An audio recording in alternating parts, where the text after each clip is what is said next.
존경하는 21부 재판장님과 두 분 부장 판사님께 먼저 본 재판을 오랜 시간 진행하시면서 저와 제 변호인의 의견을 개진하도록 허락하시고 이를 경청해 주셔서 깊이 감사드립니다.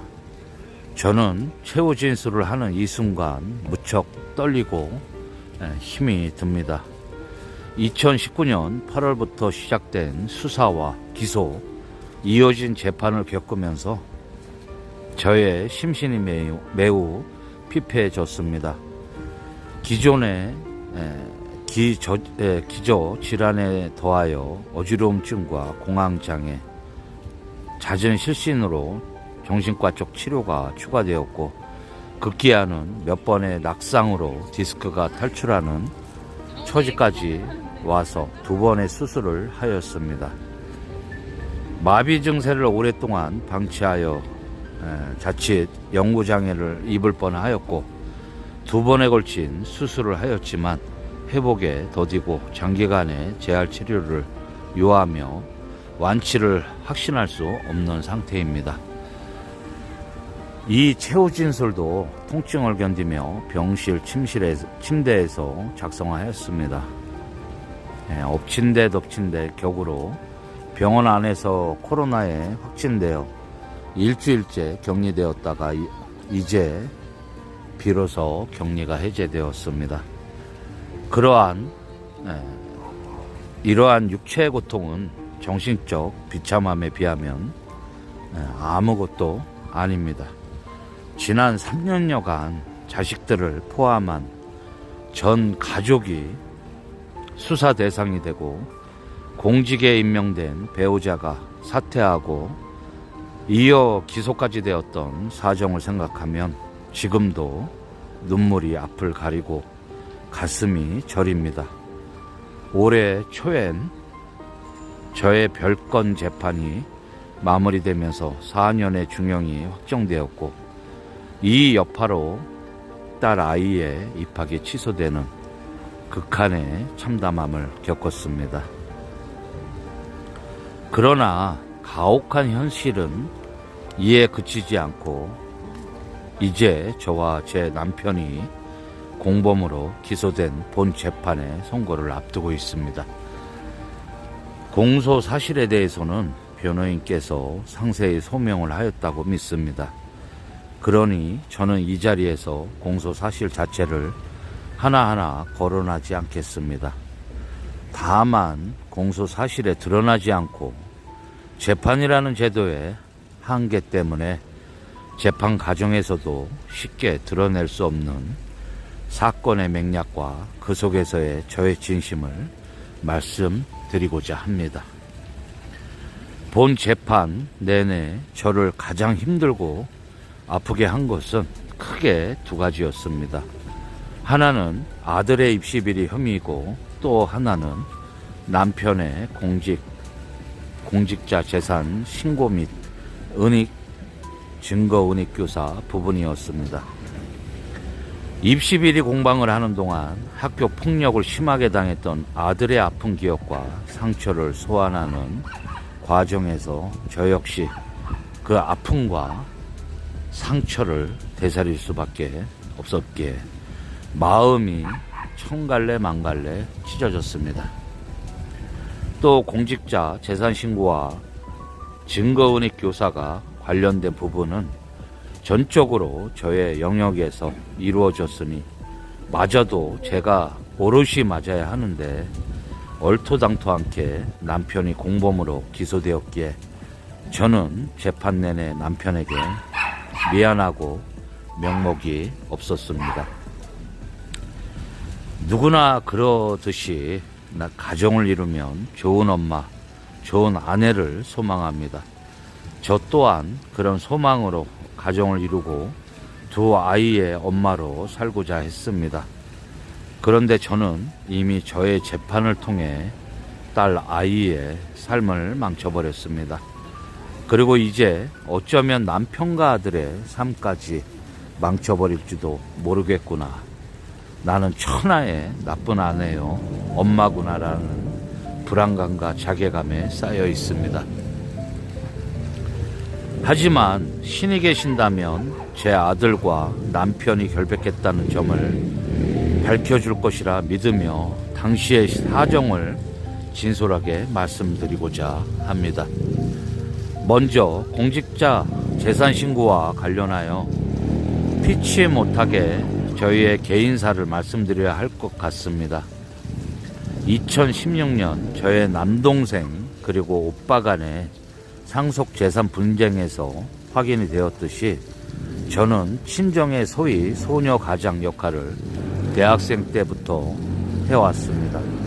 대학교 1학년 여름에 부친의 사업이 도산한 이후 집안을 일으키고 생활비를 조달한 이는 저와 동생이었습니다. 저는 영문학을 전공하다 보니 영어 과외를 하게 되었고 제 동생은 낮에는 탁구장에서 일하고 저녁이 되면 저를 과외 장소로 이동시키는 것을 도와 하루에 2-3번의 과외를 할 수 있게 해 주었습니다. 그래서 저와 동생은 각별한 사이가 되었습니다. 반면 제 남편은 저보다 부유한 집안 출신이었고 이처럼 과외를 해서 집안을 돕는 저의 처지를 쉽게 이해하지 못했습니다. 없으면 없는 대로 사는 것이지 학업을 희생하면서까지 과도하게 돈벌이에 열중하는 저를 어떻게 바라볼까 하는 자격지심에 저는 결혼 전은 물론 결혼 후에도 남편에게 과외 사실을 숨겼습니다. 그가 울산대 교수로 재직하여 주말 부부였기에 가능했던 일입니다. 부모님의 부재를 다 청산한 이후에도 부모님의 부채를 다 청산한 이후에도 저는 계속해서 경제활동을 했습니다. 이번에는 제 가족을 위해서 저축을 해야 했기 때문입니다.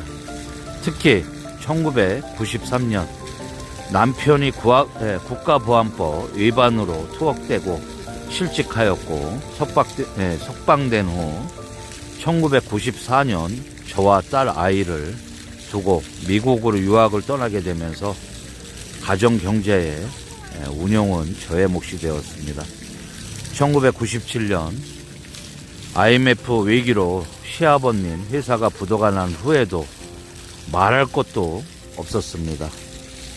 남편에게 손 벌리지 않고도 알아서 집안 살림을 꾸려가는 저에게 그는 재산에 대해서 묻거나 관심을 보이지 않았습니다.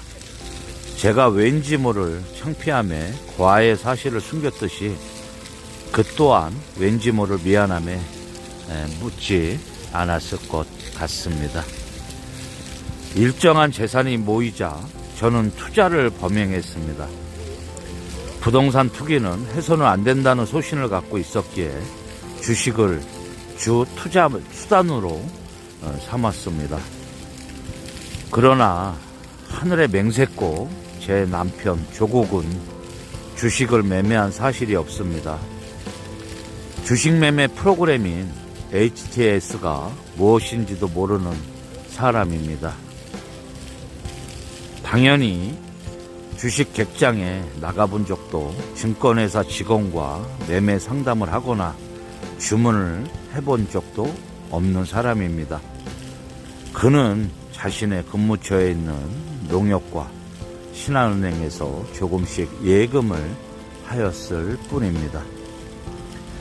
그의 이름으로 된 증권계좌는 제가 차명으로 운영한 것이고 기타 금융권의 계좌들은 5천만 원 한도의 예금 보호 조치 때문에 제가 그의 이름을 빌려 예치한 돈입니다.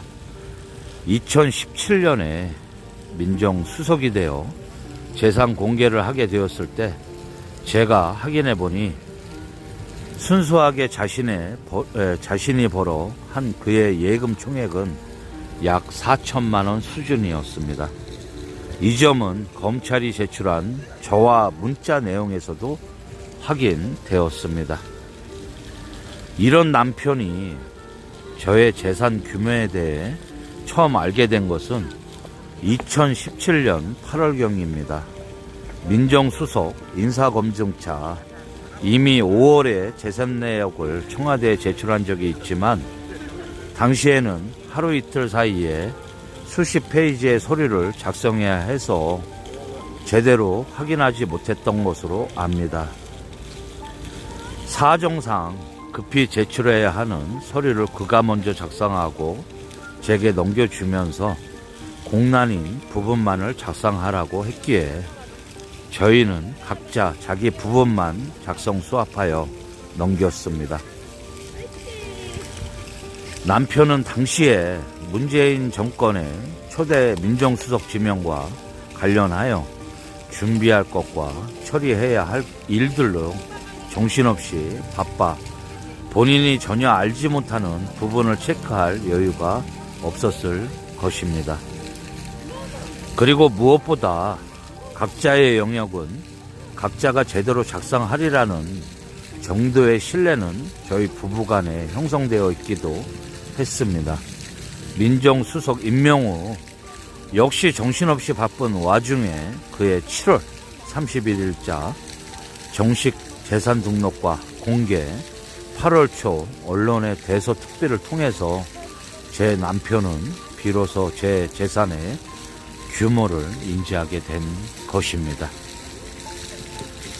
저희 부부가 가정경제를 하나하나 공유하지 않고 제가 전적으로 운영하게 된 것은 신혼 때부터 제 수입이 남편의 수입보다 많았던 점, 제가 남편보다 수리에 밝아 재정의 수입 지출을 책임졌던 점, 제가 이제야 관심이 있어 여윳돈을 묵혀두지 않고 투자를 즐겼다는 점 등을 이유로 들 수 있을 것입니다. 반면 남편은 매달 수령하는 월급으로 기본적인 생활비와 자신의 경비를 충당하는 데만 관심이 있었을 뿐 추가의 돈을 더 버는 일이나 부동산 투자, 주식 투자 등 남들이 다 관심을 가지는 일에는 전혀 관심이 없었습니다. 그는 돈 되는 일과는 거리가 먼 사회적인 일, 정치적인 일에 깊은 관심이 있었고 이 때문에 속칭 돈 되지 않는 일에 늘 저는 저보다 훨씬 더 바빴습니다. 저는 그런 그에게 섭섭하였고 가끔은 경제적 무능력자라고 놀렸지만 동시에 존경하였습니다. 2017년 8월 초 민정수석의 재산이 공개되었을 때 제일 놀란 것은 물론 제 남편이고 그 다음으로 시어머니와 저의 두 아이였습니다. 당시에 제가 시어머니와 주고받은 문자 메시지에도 이 사실이 잘 나와 있습니다. 2017년 재산 공개 이후에도 제 남편이 저의 경제활동에 관여하거나 제가 이를 남편에게 보고한 일은 없습니다. 2018년 2월의 녹취록 조범동과 정강보 그 진술서에서 드러나듯이 제 남편은 제가 동생을 조범동에게 소개하여 함께 투자한 사실도 전혀 몰랐습니다. 늘 해왔던 대로 그는 그의 영역에서 저는 저의 영역에서 자신의 일을 하며 살아왔습니다. 2019년 본 사태가 터지면서 사모펀드가 공격을 받았을 때야 남편은 비로소 제가 사모펀드라는 것에 가입했고 조범동이 소개한 것이라는 점을 알게 되었을 뿐입니다. 그 외에 기타 소소한 투자에 대해 그가 전혀 알지 못했으면 말할 나위도 없습니다. 그럼에도 불구하고 제가 책임지는 영역에서 발생한 문제를 가지고 남편이 공범으로 기소되었으니 억장이 무너집니다.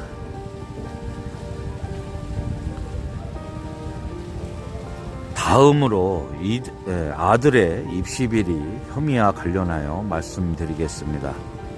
2012년 초 저는 아들이 한영 외고에 입학한 이후 약 1년간 지속적인 학교 폭력에 시달렸음을 알게 되었습니다. 다른 피해자 7명 내지 8명의 학부모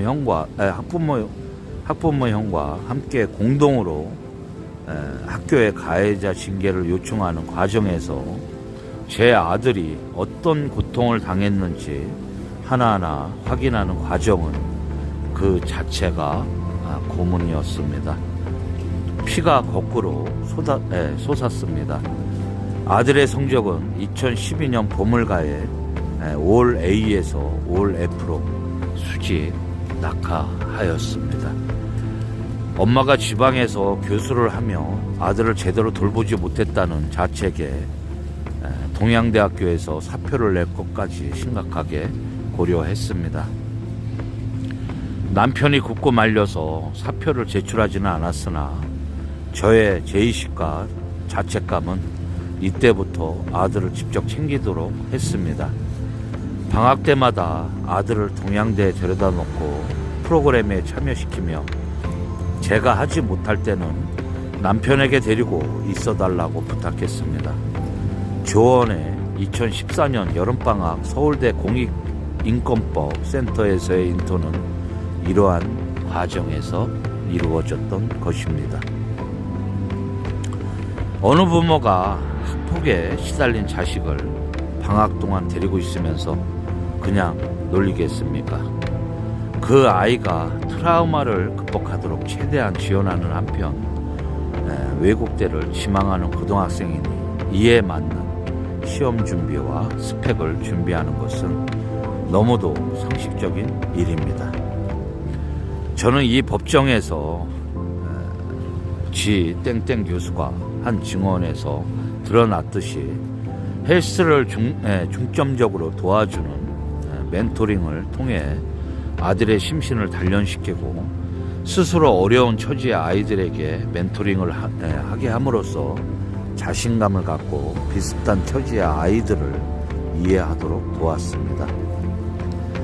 제 아들과 1시간 아니 10분만 앉아서 말을 해보시면 이 아이는 얼마나 예의 바른지, 얼마나 어른의 말을 존중하며 최대한 따르려는 착한 아이인지 바로 아시게 될 것입니다.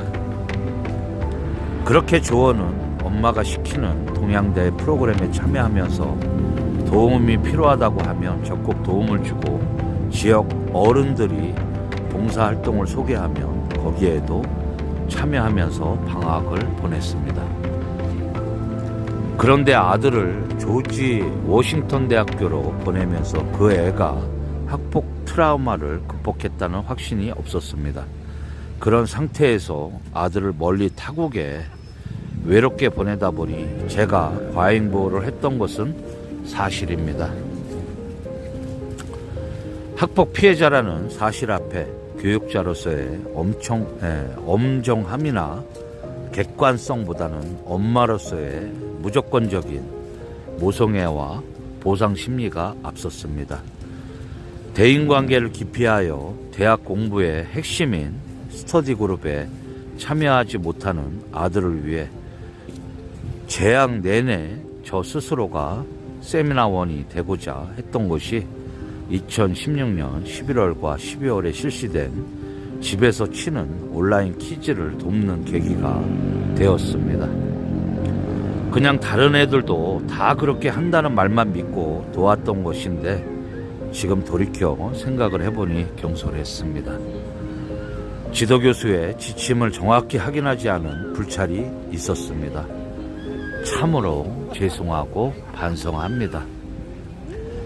더욱이 자신의 일은 자신이 해야지 하면서 비협조적인 남편을 굳이 끌어들인 점에 대해서는 정말 입이 10개라도 할 말이 없습니다.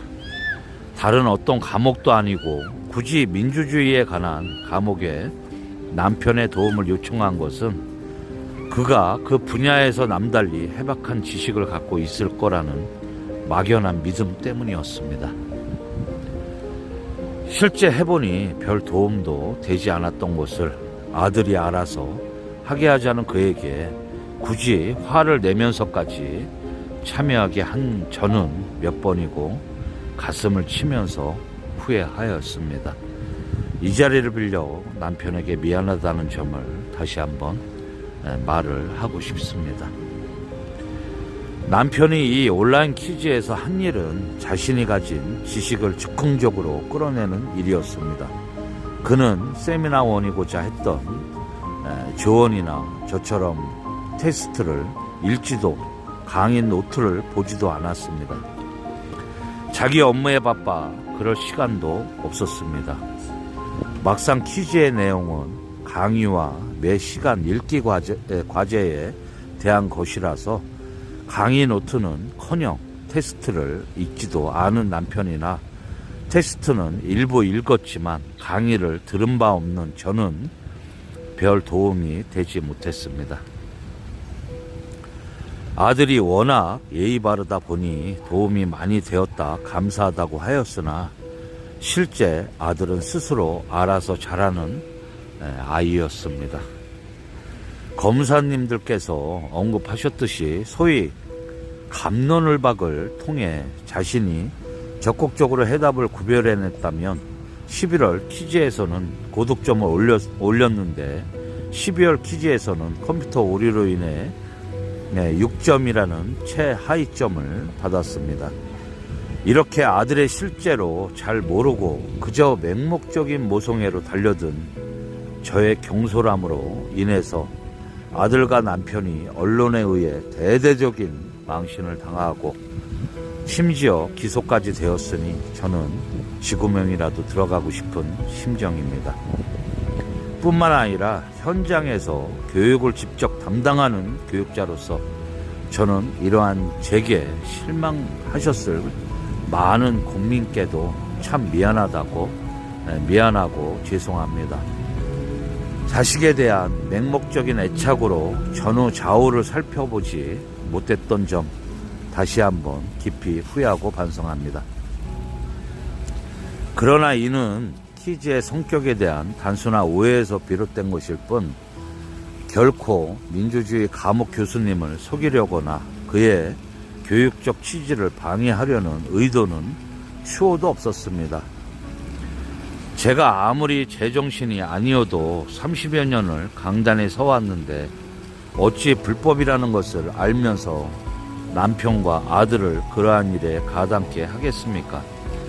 아들은 다른 친구들이 그렇게 하는 것을 보고 공동 시험이 가능한 줄 알았던 것이고 그 말을 들은 저나 남편은 별 생각 없이 참여한 것입니다. 마지막으로 증거운익 교사에 대해 말씀드리겠습니다. 남편이 법무부 장관 후보로 지명된 2019년 8월 9일경 저는 부산에 시어머니와 남도 여행을 떠났습니다. 제가 남도 여행을 하던 중 14일 무렵 시모를 위해 임대한 우성빌라의 임대차 계약서상에 임대인 임차인이 뒤바뀌었다고 대속특필되었습니다. 이후에 아이들 입시 비리 보도가 나오더니 사모펀드 뉴스가 폭포수처럼 터져나왔습니다. 청문준비단에서 정관과 분기별 보고서를 달라는데 아무것도 모르는 남편은 적절한 해명과 대응을 할 수 없다고 판단하고 저는 8월 27일자로 상경하였습니다. SRT 역에 저를 픽업하러 온 김경록과 함께 집으로 가서 사모펀드 정관과 분기 보고서를 건네주며 좀 읽어봐달라고 했습니다. 전국에 70여 곳이 압수수색을 당한 터라 남편은 변호인을 선임하라고 했고 청와대에서 함께 근무한 변호사를 소개받아 8월 28일 오후에 변호사 사무실에서 가서 수임계약을 하였습니다. 2019년 8월 28일 당일 사모펀드 관련 대책을 변호인과 의논하면서 김경록을 불러 의견을 청취하였습니다. 마치고 집에 왔는데 변호사 사무실을 먼저 떠난 김경록이 전날 준 사모펀드 서류를 가지고 집에 들렀기에 거실에 앉아서 한참 설명을 들었습니다. 김경록이 오기 전에 저는 컴퓨터 안에 자료를 좀 백업받고 싶어서 컴퓨터에 하드를 빼보려고 내려놓은 상태였습니다. 새벽부터 심야까지 기자들이 진을 치고 있어서 마음이 안정되지 않은 집을 떠나 제 딴에는 자료를 완전히 확보하여 유리한 점을 찾아보려는 시도였습니다. 사모펀드 이야기를 마치고 제가 김경록에게 컴퓨터 하드 분리를 처음 한다고 하니 김경록이 도와주게 된 것입니다. 당시에 교체할 새 하드를 구입하도록 제 신용카드를 김경록에게 주었는데 제게 뭔가를 은닉하고 이를 감쪽같이 은폐하려는 의도가 있었다면 굳이 제 신용카드를 주지는 않았을 것입니다. 또한 김경록이 저의 컴퓨터를 분해하는 동안 조땡땡과 전화를 하면서 이 사실을 스스럼 없이 이야기하지 않았을 것입니다. 김경록이 작업하는 동안 남편 조국이 귀가하였지만 입구에서 간단한 인사만 하더니 전화를 받으며 곧바로 안방으로 들어갔습니다. 저는 당시 사모펀드 건으로 남편에게 말할 수 없이 미안한 상황이었는데 전화기를 쥔 그의 심각한 표정을 보면서 뭔가 또 터졌구나 하는 직감을 하고 그가 전화를 끊고 나올 때까지 조용히 방해를 하지 않았습니다. 중간에 김경록은 들어갔습니다. 새로운 하드를 설치하여 사용에 지장이 없게 해두고 저희 집을 떠났습니다. 그뿐이었습니다. 컴퓨터의 하드 교체에 대해 저는 남편과 이야기를 주고받은 적이 없습니다. 그도 저도 밀어닥치는 뉴스에 대응하느라 정말 정신이 없었기 때문입니다. 이틀 후 저는 개강이 코앞인데 연구실에 들러 필요한 자료도 백업받고 교재가 준비되었는지도 확인하고 싶었습니다. 많이 지쳐있던 터라 김경록에게 동양대까지만 운전을 부탁하였고 다소 늦은 시간에 도착하여 연구실 컴퓨터를 살펴보았습니다. 문서 용량이 생각해보다 커서 이동식 장치에 다운받기는 무리라 판단하고 본체를 서울로 가져가게 되었습니다. 다시 말씀드리지만 방배동 서재에서 컴퓨터를 분리하는 작업과 동양대에서 컴퓨터 본체를 들고 가는 작업, 그 어디에도 남편은 없었습니다. 전적으로 저와 김경록 사이에 벌어진 일로서 남편이 어느 시점에서 개입한 적이 없는데 그는 증거 운익 교사의 공범으로 기소되었습니다. 티끌조차 개입하지 않은 남편이 기소되자 절망했습니다. 이 일로 인하여 기소되어 고초를 겪는 김경록과 남편을 보면서 제가 좀 더 법을 알고 현명하게 대처하였다면 하는 후회가 막심하였습니다. 그러나 저는 여전히 이 부분에서 조국을 공범으로 기소한 것은 공직자윤리법 위반으로 기소한 것과 마찬가지로 본인이 전혀 알지 못하는 일에 대해 죄를 묻는 말도 안 되는 일이라고 생각이 듭니다. 재판부께서 잘 살펴봐 주시기를 간곡히 부탁드립니다. 이제 지난 2년 4개월 수감 생활에 대한 소회를 강력하게 말씀드리며 최후 진술을 마무리하겠습니다. 그동안 제 이마에는 낙인이 깊이 새겨졌습니다. 처음에는 지은 죄가 얼마나 크기에 4년의 징역형을 받았는가 하며 억울한 마음을 지울 수가 없었습니다. 그러나 철조망 넘어 낮고 낮은 감옥의 독방 안에서 저는 제 삶이 찬찬히 돌아볼 기회를 가졌습니다. 담 안에 모든 수용자가 하나같이 억울함을 주장하는 것을 보고 놀랐습니다. 죽음과 삶을 넘나드는 처절한 시간이 참 아득해서 입 밖에 내어 억울함을 호소하기도 싫었던 시간이 속절없이 흐르고 있었습니다. 문득 어떤 깨달음이 제게로 왔습니다. 어쩌면 인간의 법을 떠난 결코 기소할 수 없는 영역에서 저는 늘 큰 가오를 범하며 살아왔던 것 아닐까. 그러니 억울하다 말고 최선을 다해 새롭게 살아내보자. 한 가족 전체가 전례 없는 고난의 시간 속에 갇히게 된 이 기막힌 현실에서 우리 가족 모두의 생명을 지켜준 사랑의 힘에 감사하며 살아가보자. 무슨 일이 있더라도 살아내기만 한다면 희망은 있을 테니까. 그러나 희망에 기대어 삶을 붙잡으려는 순간마다 굳이 이러고 살아야 하나. 가족이 모두 망해버렸는데, 아이들을 지키지 못했는데 살 가치가 있나 하는 생각이 불쑥불쑥 찾아듭니다. 하루하루를 절망과 오욕 속에서 근근히 버티는 것은 쉽지 않았습니다.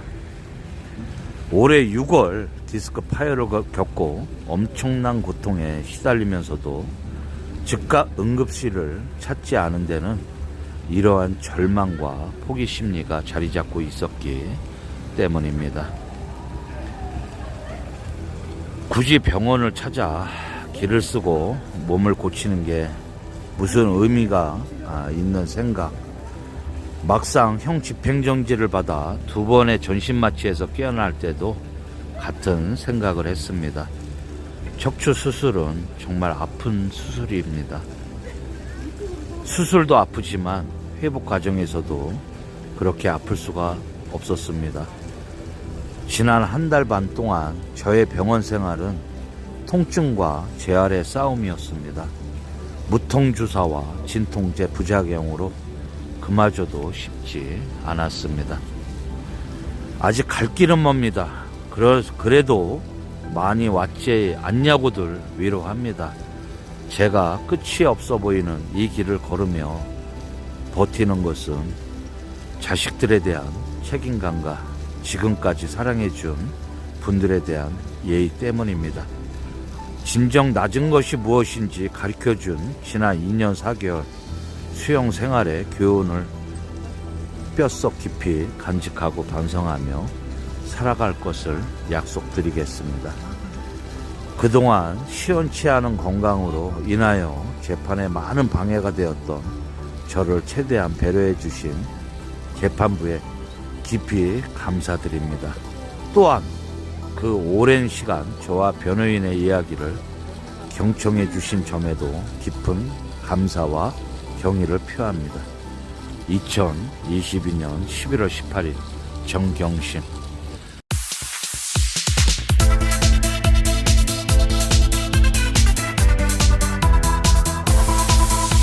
서결건이 검사무당 이 썩어 빠진 것들이 득실거리니 5달이 5년 같아 더 이상은 못 봐주겠다.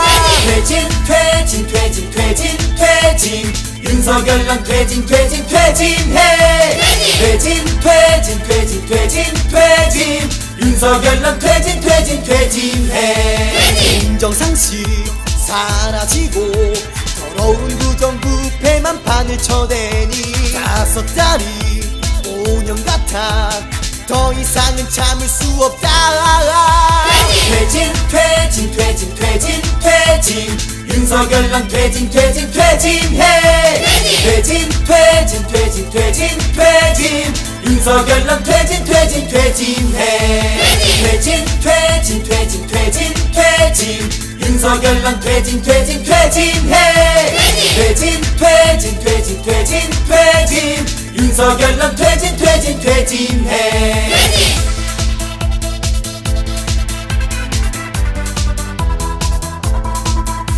뼛속 깊은 일본 사랑 너 김해일같이 지친 1만원 뱉으니 5달이 5년 같아 더 이상은 못 봐주겠다. 퇴진 퇴진 퇴진 퇴진 퇴진 윤석열 넌 퇴진 퇴진 퇴진해. 퇴진 퇴진 퇴진 퇴진 퇴진 윤석열랑 퇴진해 국민들을 전쟁 위험 속에 몰아넣는 서결한 너 때문에 5달이 5년 같아 더 이상은 참을 수 없다